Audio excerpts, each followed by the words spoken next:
Bonjour à toutes et à tous, chers abonnés d'Omerta. Je suis très ravie de vous annoncer une très bonne nouvelle, la sortie de notre nouveau hors-série Ukraine, la guerre sans fin, disponible dans plus de 5000 kiosques partout en France et également sur notre site internet www.omertamedia.fr. Merci pour votre soutien, vous êtes là pour nous et vous pouvez compter sur nous. À vos kiosques. Ce qui est intéressant, et j'ai choisi ce matin d'essayer de rendre les choses peut-être un peu plus claires, parce que avec Trump, parfois, le TGV va très vite. On a du mal à, à s'imaginer si les choses vont d'abord se dérouler comme lui il souhaiterait, et ensuite où ça va et qu'est-ce qui va se passer. Alors, pourquoi j'ai choisi d'évoquer Koursk? Parce que Koursk, d'abord, c'est l'une des rares manœuvres tactiques des Ukrainiens qui leur a permis, depuis août dernier, d'être présents et d'arracher une portion du territoire de la Russie dans cette guerre en Ukraine où jusqu'à présent on n'avait vu que les Russes envahir des portions d'Ukraine. C'était très important parce que dans le cadre justement des négociations qui vont s'ouvrir, selon toute vraisemblance, qui se sont déjà ouvertes mais qui vont se poursuivre, on va dire plutôt, eh bien Koursk représentait une carte majeure pour le président Zelensky, c'est-à-dire de s'être accroché à un prix absolument faramineux en termes de coûts humains, parce que les Russes, évidemment, sont passés en mode de contre-offensive depuis quasiment le début de cette offensive ukrainienne. Donc il y a eu énormément de morts, il y a eu énormément de destruction. Les villages qui ont été occupés par les Ukrainiens, qui sont aujourd'hui, on va dire, à nouveau sous le contrôle des Russes, sont complètement détruits. L'équipement qui jonche les rues et les routes de cette portion de Russie est incroyable. On y voit des Max Pro, des Strykers, des Cosaques, c'est-à-dire tout l'équipement occidental dont les Russes d'ailleurs ont récupéré une partie intacte. Il est clair que lors de la prochaine parade, le 9 mai prochain, pour les 80 ans de la fin de la Seconde Guerre mondiale, eh bien, ça sera à Moscou, tout ce matériel va évidemment être montré par Vladimir Poutine. Et donc, cet écroulement ou cet effondrement du front pour les Ukrainiens dans l'oblast de Koursk représente un événement majeur parce qu'il intervient, je vais dire, un petit peu au mauvais moment pour les négociations entamées par Donald Trump. Alors on sait que Donald Trump a envoyé depuis longtemps son émissaire Steve Witkoff, négocier avec les Russes. Ça fait très longtemps que les deux parties se parlent. Et là, on a abouti, cette fois-ci avec les Ukrainiens, à Jeddah, sous la houlette du prince héritier Mohammed bin Salman, à un accord entre Américains et Russes, et entre Américains et Ukrainiens, dans un premier temps, sur un accord d'un cessez-le-feu de 30 jours. Et ce qui s'est passé, c'est qu'au moment où Steve Witkoff se rendait en Russie, eh bien les Russes ont profité d'une situation, on va pouvoir la décrire, pour enfoncer les lignes ukrainiennes à Koursk et donc retirer quelque part aux Ukrainiens cette carte dans les négociations. C'est-à-dire que aujourd'hui, le problème demeure, c'est-à-dire que Poutine a dit à Trump « OK pour le cessez-le-feu », mais quand, comment, il explique qu'il faudra qu'il y ait des nuances, qu'il faudra qu'il y ait un règlement global. Et comme il y avait Koursk dans l'équation, eh bien, on pouvait dire peut-être que Poutine va finalement céder. Là, le problème, c'est qu'il n'a plus beaucoup de raisons de céder. Son armée ayant, je dirais, accompli cette avancée, récupéré pratiquement tout le territoire. Il reste aujourd'hui, au moment où on parle, à peu près une vingtaine de kilomètres carrés sur le territoire russe contrôlé par les Ukrainiens, donc quasiment rien. Et les Russes, eux, sont en passe de rentrer, sont déjà rentrés d'ailleurs, dans l'oblast de Soumy, qui est très important aussi parce que c'est un oblast, ça, on est côté ukrainien, qui avait été contrôlé par les Russes au début de la guerre et dont ils étaient partis en catastrophe, on va dire, dire, en avril 2022, ça avait été une des déroutes de l'armée russe du début de la guerre, et là, ils sont en passe de le reprendre. La vraie tentation pour Poutine, c'est justement de poursuivre cette offensive, d'autant que dans le Donbass, eh bien, que ce soit à Pokrovsk, on va mettre Chaziviar, c'est toujours très très disputé, mais Pokrovsk, Toretsk, malgré des contre-offensives ukrainiennes, eh bien les Russes à nouveau ont repris leur grignotage, village après village, et le front sud, qui était jusqu'à présent relativement calme sur Zaporizhzhia, s'est à nouveau réactivé. Les Russes pendant le week-end ont repris 3 ou 4 villages, ce qui paraît peu, mais qui est quand même assez significatif. Ça veut dire qu'ils sont à l'offensive partout. Et c'est un peu ce qu'a dit Poutine en acceptant l'offre de Trump. Il ne pouvait pas, quelque part, la refuser, parce que Vladimir Poutine, voyant que les États-Unis sont d'accord avec lui, c'est une chose comme, vous savez, c'est un peu comme une comète qui passerait dans le ciel une fois par siècle, ou voire une fois par millénaire. L'opportunité est tellement exceptionnelle pour Poutine de dire, bah voilà, on a les Américains avec nous, qu'il va pas évidemment s'antagoniser Trump tout de suite, il va pas le braquer, donc il remercie. C'est très intéressant de voir la façon dont il procède. Et après, il va décrire pendant la plupart du temps de son interview, de l'entretien où il parle de ça. Il reçoit juste à ses côtés Alexander Loukachenko, qui est le président biélorusse. C'est très intéressant parce que là aussi, le timing et le choix de Vladimir Poutine de parler à côté de Loukachenko, bien évidemment, ça rappelle la Biélorussie. La Biélorussie, c'est Minsk, et c'est les accords qui n'ont pas été appliqués. Et ça, c'est l'obsession de Vladimir Poutine, c'est-à-dire de ne pas se faire revendre par l'Occident un 3e accord de Minsk qui permettrait aux Ukrainiens de se réarmer, avec la complicité de la France et de l'Angleterre, par exemple, et puis qui leur permettrait de repartir au combat. Donc tout ça est extrêmement bien ficelé, mais Poutine parle justement de ce front, parle de ces 2000 kilomètres, parle du fait qu'il va falloir qu'il y ait des garanties de sécurité. Donc il y a tout un tas de conditions, et ce qu'on comprend finalement, c'est que les choses ne vont pas se démêler tout de suite. Alors, y aura-t-il cessez-le-feu ? On peut dire, ça peut être une option à l'israélienne, c'est-à-dire on fait un cessez-le-feu, puis ensuite on vide le cessez-le-feu de toute sa substance et on dit il faut recommencer la guerre parce que c'est plus possible, l'autre partie a violé le cessez-le-feu. Ouais. En gros, c'est souvent ce qu'a pu faire l'armée israélienne dans son passé. Et là, on voit que Poutine pourrait être tenté justement de dire oui, justement, je vais dans le sens de Trump parce que je ne veux pas perdre cette opportunité historique d'avoir les Américains avec moi. Il y a une question qui, effectivement, si je comprends bien ce que vous dites, c'est que Poutine, à vous entendre donc, est en progression sur tous les fronts, sur le dossier ukrainien, et en fait, alors qu'il pourrait continuer l'offensive, la guerre qui mène depuis 3 ans, et cette fois-ci avec de bien meilleures cartes en main qu'auparavant, il choisirait au moment où il est le plus fort, quelque part, de faire un cessez-le-feu. C'est ça qui paraît petit peu étonnant, quelque part. Vous avez entièrement raison. C'est, pour résumer, à partir du moment où les choses sur le terrain, on va dire le sort des armes, va dans son sens, quel est l'intérêt d'arrêter les combats aujourd'hui ? D'autant que ça n'a pas toujours été le cas, et que aujourd'hui, si vous voulez, en termes de kilomètres carrés pris, même si on est toujours dans une guerre d'attrition avec un grignotage, comme je l'ai dit, progressif, c'est très lent. Le but est de détruire l'adversaire, pas tellement d'additionner les kilomètres carrés. Mais ce qu'on voit, c'est que depuis le début du mois de mars, on est à peu près à 300 kilomètres carrés repris par les Russes. Les Après Ukrainiens, une contre-offensive ukrainienne qui avait elle-même repris une certaine oui, les Ukrainiens aussi. Début mars ont repris en gros 40 kilomètres carrés. Donc 40 pour 300. Mois de février, on est à plusieurs centaines aussi de kilomètres carrés, je me souviens plus exactement du chiffre. Donc ça veut dire quoi ? Ça veut dire que il y a une dynamique qui est en marche, il y a un tempo opérationnel des Russes qui a accéléré, et que là aujourd'hui, c'est ça. Il va falloir, si vous voulez, par rapport pour ce qui est de Trump, et c'est là la vraie question, c'est est-ce que Trump a encore des cartes ? Est-ce que Trump peut justement faire pression sur Poutine ? C'est clair qu'à l'époque où Trump s'est posé en homme de paix au moment de sa campagne, la situation sur le front ukrainien était complètement différente.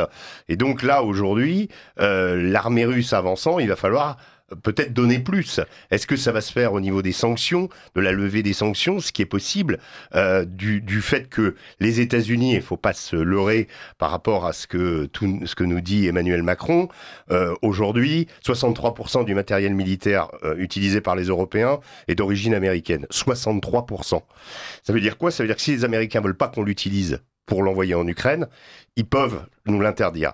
S'ils veulent pas que les F-35 qu'ils ont fournis à certains de nos partenaires danois, norvégiens... Et d'ailleurs, c'est pour ça que le Portugal, par exemple, envisage de se réinvestir en France plutôt qu'en Amérique, parce qu'en fait, il se dit, sinon ils peuvent se faire couper leur financement. Mais on a une dépendance absolument extrême. Est-ce qu'on aurait moyen de réagir très vite, justement, en reproduisant notre propre armement? Mais ça prend 5 ans, au minimum, 10 ans. C'est ce qu'on dit d'autres experts qui passaient à notre antenne. Oui, c'est-à-dire qu'en fait, le tempo, le timing est très mauvais. Ouais.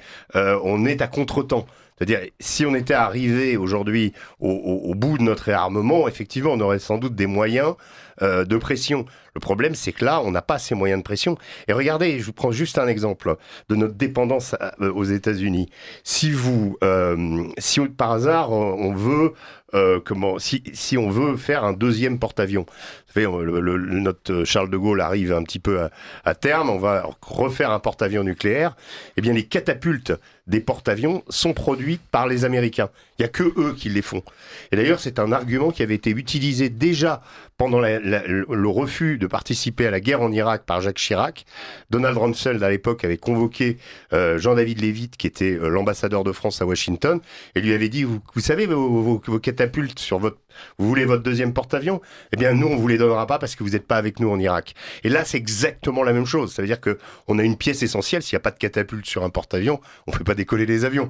Et donc ça, c'est les Américains qui maîtrisent cette technologie, que nous leur achetons. Alors, on est moins dépendant, évidemment, sur la chose militaire et sur la chose navale, en particulier pour ce qui concerne nos sous-marins nucléaires lanceurs d'engins, que les Anglais. Mais on est quand même dépendant d'une certaine technologie américaine. Et donc, on est pieds et poings liés parce qu'on a suivi les Américains pendant des décennies. Et là, les Américains nous lâchent, il faut qu'on fasse tout seul, et on se rend compte que notre marge de manœuvre est quand même très très limitée. Voilà. Est-ce qu'à l'inverse, les Américains pourraient nous forcer à réagir dans un conflit, précisément en nous expliquant, voilà, 63%, vous l'avez dit, de votre armement, ça vient de nous, donc maintenant on est quand même encore en droit de décider à quoi il va servir? Oui, tout à fait. Moi, je pense que les Américains n'auront aucun état d'âme, si c'est leurs intérêts, à s'opposer à des décisions européennes. Je pense qu'ils l'ont déjà démontré. Et puis, pas simplement à l'ère Trump, c'est là où on paraît surpris. Mais rappelons-nous l'affaire des sous-marins australiens. L'affaire des sous-marins australiens où les anglo-saxons, on va dire, pour les nommer Australie, Grande-Bretagne et États-Unis, se sont proprement essuyés les pieds sur un contrat que nous avions signé 2 ans avant, qui était déjà en cours d'exploitation, que il y avait des échanges entre Adélaïde et Cherbourg, des ingénieurs, des familles qui s'étaient déplacées. Enfin bref, le contrat qui était quand même un contrat à 60 milliards d'euros. C'est le contrat du siècle. Et bien ce contrat-là, parce que les Anglo-Saxons ont décidé du jour au lendemain que ça ne serait plus les Français qui l'assureraient. Alors aujourd'hui, l'ironie fait que les Australiens songent à rappeler les Français parce qu'ils sont pas sûrs d'avoir leurs sous-marins et que les Américains vont probablement leur imposer leur propre flotte de sous-marins chez eux avec des équipages américains, etc. Donc une vassalisation totale. Ouais. Donc ce qui était déjà le cas, mais là encore plus, de façon plus accélérée. Souvenons-nous quand même de cet épisode qui s'est produit pendant l'ère Biden. C'était pas Donald Trump avec son côté celui qui persécute, celui qui le rouleau compresseur de Trump. C'était déjà le cas. Et même pour ce qui est de l'Ukraine, moi, je veux aussi rappeler une chose, c'est que même si Biden a ouvert les vannes de l'armement, fournissant près de 70 milliards d'équipements militaires à l'Ukraine, c'est considérable. Les États-Unis, je rappelle ce chiffre aussi, 70 milliards, c'est plus que tous les autres alliés de l'Ukraine. Donc les Américains se retirant, ou en tout cas amendant sérieusement leur aide à l'Ukraine, comment voulons-nous exploiter ça que pour prendre la place des États-Unis? Ce n'est pas possible. Alors justement, juste pour là, effectivement, comme vous l'expliquiez tout à l'heure, Donald Trump a dit qu'il allait parler à Vladimir Poutine. Ça, c'est l'info qui est tombée ce week-end. Il y a une chose que j'ai beaucoup de mal à comprendre, surtout au regard des éléments que vous venez d'apporter, c'est que d'abord, effectivement, il y a Poutine qui est à l'offensive et qui est en train de gagner du terrain.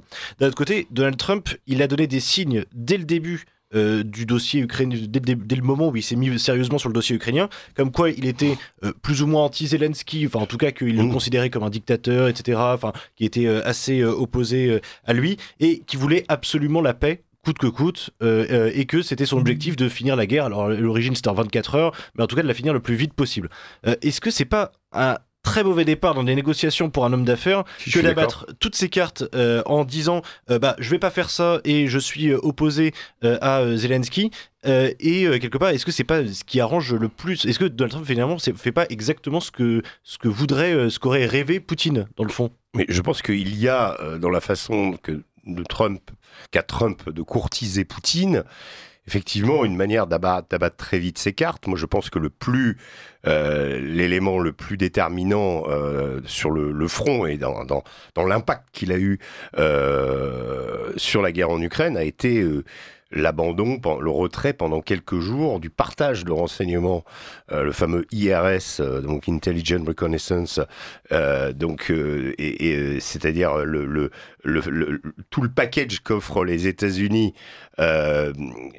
dans l'interarmée, c'est-à-dire que tout membre de l'OTAN a le droit à ce que, on va dire, les grandes oreilles américaines soient mises à disposition dans le cas d'un conflit, de pouvoir partager l'information, pouvoir partager la vue du front, l'imagerie, les satellites, enfin bref, tout ça est absolument considérable. Et quand, par décision de Donald Trump, Tulsi Gabbard, la chef du renseignement américain, a décidé de couper cet accès auquel avaient droit les Ukrainiens, et de couper également par ricochet l'accès que les Anglais donnaient. C'est-à-dire que Trump a interdit aux Anglais de partager des informations que les Américains leur livrent avec les Ukrainiens.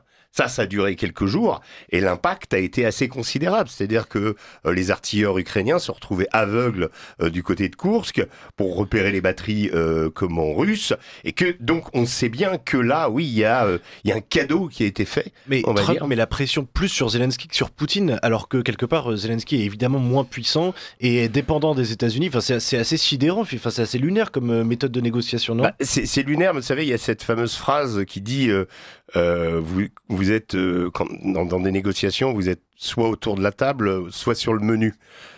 Moi, il me semble que tragiquement, Zelensky est plutôt sur le menu que autour de la table. Et l'Ukraine aujourd'hui est dans un état d'abord de décrépitude absolument incroyable, même si le pays a résisté magnifiquement à l'agression russe d'il y a 3 ans, s'y est développé de façon contrastée, c'est-à-dire qu'il y a une culture, il y a une vraie nation ukrainienne aujourd'hui. Je dis pas qu'il y en avait pas avant, mais la guerre, ça forge évidemment un esprit, mais en même temps, il y a aussi de la part du peuple ukrainien une lassitude considérable, notamment face à l'action des recruteurs dans les villes où on prend les hommes en âge de combattre, on les kidnappe. Moi, je connais un Ukrainien, par exemple, qui pour pouvoir s'échapper d'Ukraine a appris par cœur un manuel de fabrication d'hélicoptères. Donc il s'est mis dans la peau d'un ingénieur aéronautique pour pouvoir quitter l'Ukraine, faire croire qu'il allait à Londres pour travailler pour l'armée, pour ne plus revenir. Donc vous avez des hommes en âge de combattre en Ukraine qui développent des stratégies extrêmement élaboré pour pouvoir partir, pour pas se retrouver dans les tranchées. Ce que nous expliquait Xavier Maire la semaine dernière, qui était notre invité, c'est que le moral sur le front est toujours bon, et que, enfin en tout cas, que les Ukrainiens n'ont pas envie de déposer les armes, et que en fait, quelque part, ils sont toujours, en fait, ils sont au contraire plus attristés par la position de Donald Trump, qui fait que ils vont plus pouvoir poursuivre cette guerre, plutôt que justement par le fait ils se réjouissent absolument pas que ce soit la fin de cette guerre, parce qu'ils se disent on s'est battu pendant 3 ans pour ça et maintenant on nous lâche. C'est sûr qu'il y a sans doute des deux. Je suis pas certain que les unités ukrainiennes, il y a eu beaucoup de désertions, il y a eu beaucoup de gens qui se sont rendus aux Russes. Maintenant, les troupes, effectivement, les troupes combattantes les plus aguerries sont dans une logique aussi d'après Zelensky aussi. Il faut voir que l'élite de l'armée ukrainienne considère qu'il y aura un après les Zelensky et veut se positionner. Et vous savez, en Ukraine comme en Russie, peut-être plus en Ukraine qu'en Russie, le pouvoir central a été aidé par des oligarques qui ont investi massivement, notamment dans les brigades de dronistes du côté ukrainien. Vous avez des hommes d'affaires qui sont derrière et qui entendent profiter justement de l'après-guerre, parce qu'il va y avoir la sortie de guerre qui va être intéressante.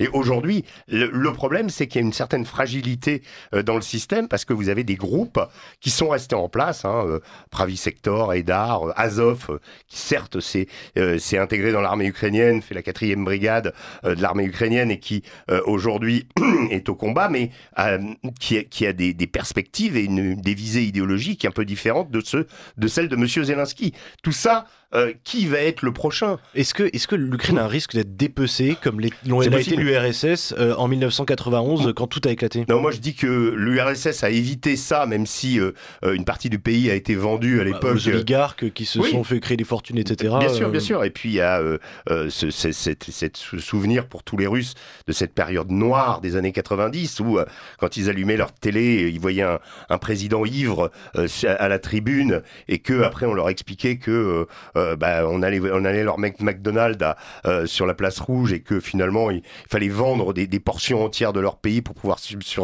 survivre.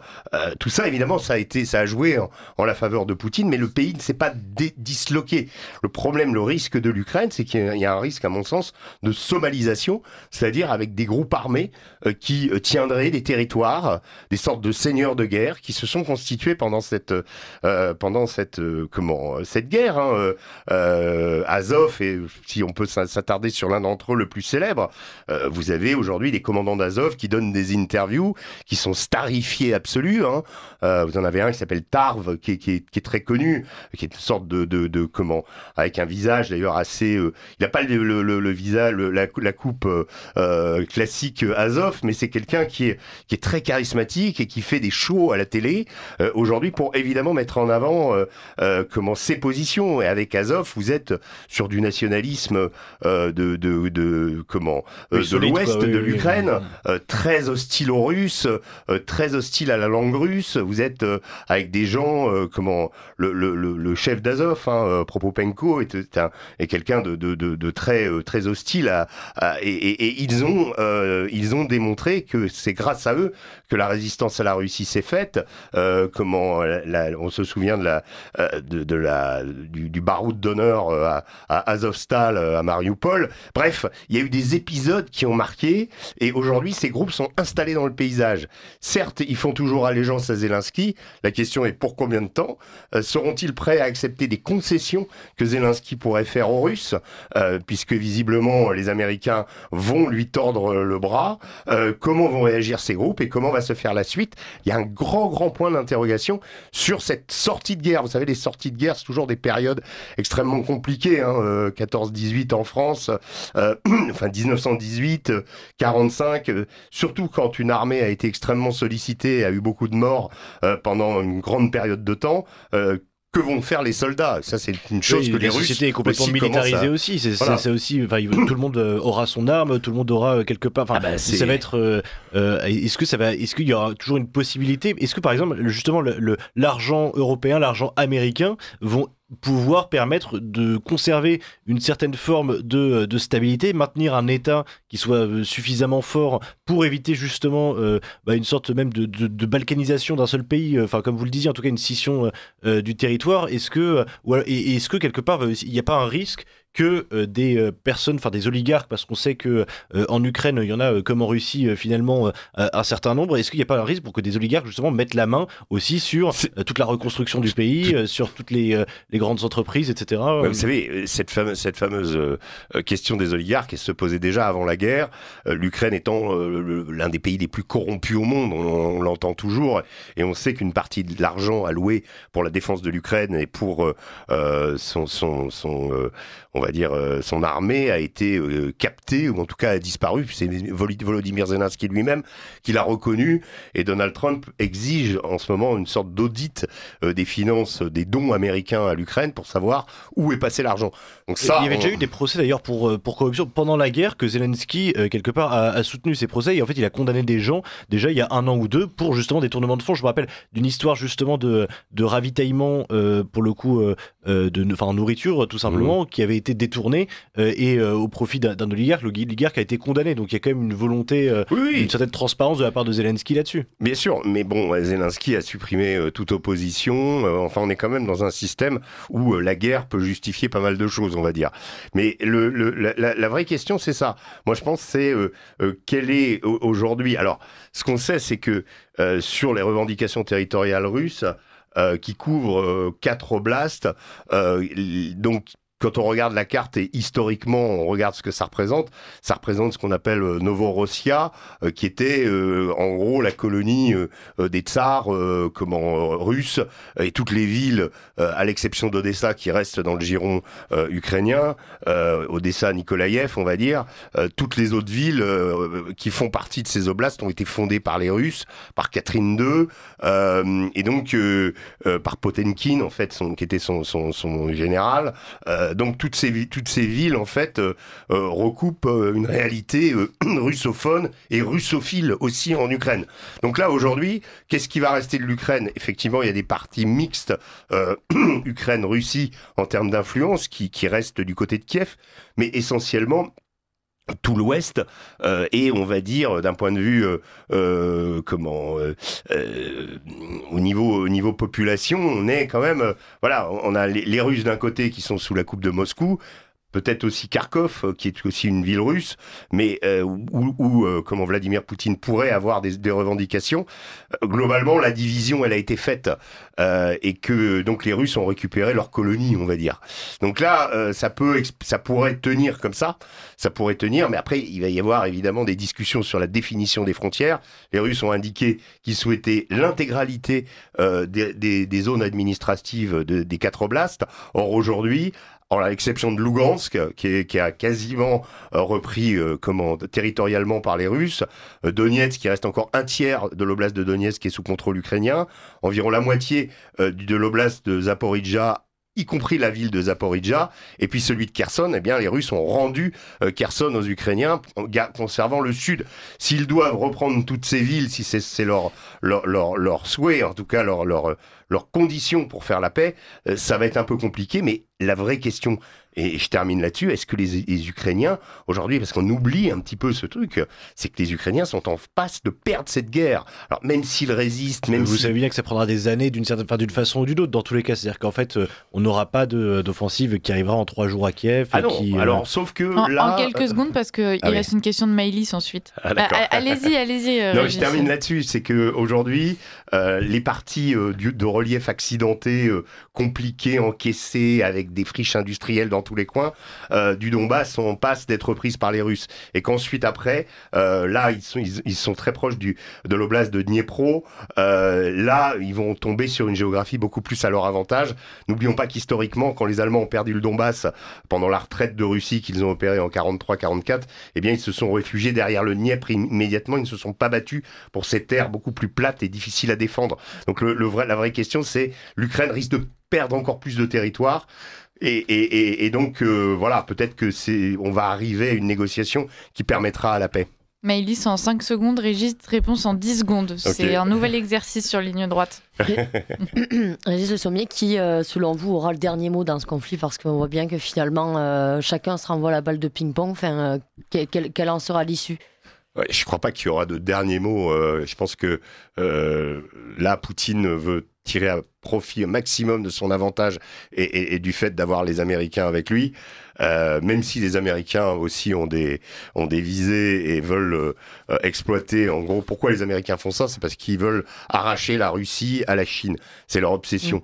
Donc c'est une vieille idée américaine et effectivement ils veulent jouer là-dessus parce que l'adversaire futur c'est la Chine. Donc ils sont prêts à faire pas mal de choses pour s'attirer les faveurs de la Russie. Et ce Donc n'est que le celui début. qui aura dit le mot de la fin, je crains que ce soit Vladimir Poutine.